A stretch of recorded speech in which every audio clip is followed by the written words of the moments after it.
діти роду козацького Sponsored by Ukrainian Credit Union. Believe it or not, it's Ron Kohut with Stay Ukrainian, my friends. We're Cossack children of history. Please join me in welcoming Dr. Kamenko Friesen.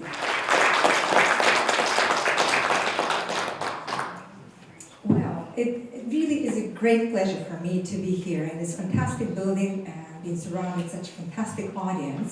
Professor Natalia Khanenko Friesen, originally from Kyiv, but now at the University of Saskatchewan in Saskatoon.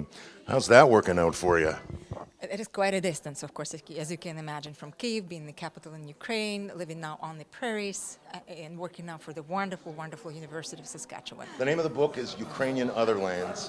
You know, when I first was notified of this, I became very, very interested immediately because this is a question that I have been asking myself for years about Ukrainians understanding Ukrainians, you know,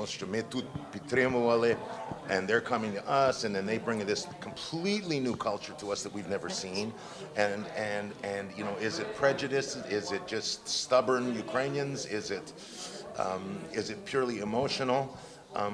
I would hope that this book will answer all my questions. I believe it actually will. I really do think so. That has been a project of mine for quite a few years. I have been working on this issue probably for the last 25 years or so. And I guess I'm just perfectly positioned to address exactly these questions, to reflect on imagination or understanding of Ukrainians in Ukraine by those who are in the diaspora. And on the other hand, what I'm doing in this book, I'm also looking on how, of course, Ukrainians back in the homeland understood, felt, lived through, and worked with in the diaspora. So this book addresses these kinds of, if you wish, cross-cultural understandings, but also misunderstandings. And it offers, I think, some questions why misunderstandings might be encountered a little bit more often than we want them to be. The next chapter, and we have these few slides with letters here, is very dear to me because it explores, of course, the personal disconnection and that split between the two worlds, between the two familial universes, in diaspora and in homeland.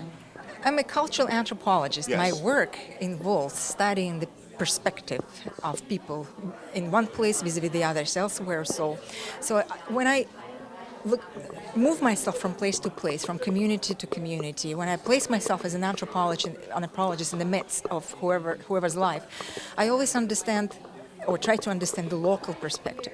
So as my book discusses, I do look at the Ukrainian culture is understood in the global terms. So I really advanced this idea that we have this global phenomenon of Ukrainian culture, but of course we have local realizations of that Ukrainianness. But because these Ukrainian communities and cultures, as they have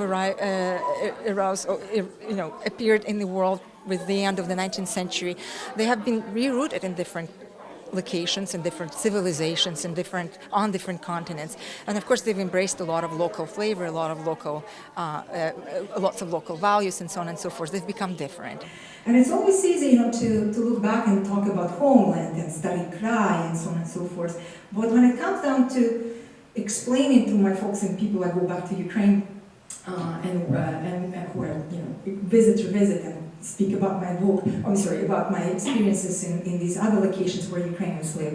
There's not an easy word to use to describe it. It's the word diaspora, but it's a loaded term, sometimes very much of a welcome term, sometimes Ukrainians look down upon it.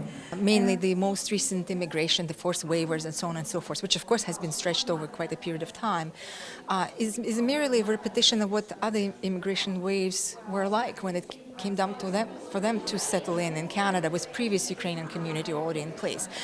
And then this brings us to the DP generation. And of course, if we look back to the so-called second generation, it was all different for them, and they were all seen differently by those who have already settled here in Canada prior to any other subsequent wave. The 20th century has been one phenomenal period of history in which we have evolved from having no electricity or, say, nearly, because electricity was invented earlier than 20th century, to now not only just flying the jets, but virtually connecting with people across the ocean in the flick of a second.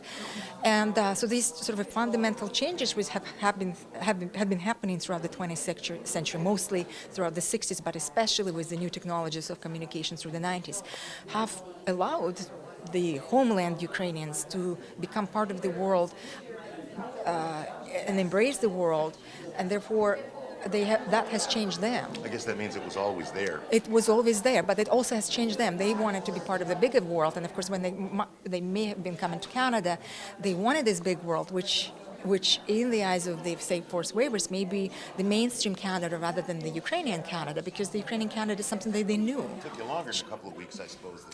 As I've pointed out, about 25 years, I would say. This is a cumulative work which is built on all kinds of experiences in all kinds of locations. The book will take you to Southern Europe, to Canada and Ukraine, and of course there are mentionings also of the United States and other. And I'm so glad that you're here.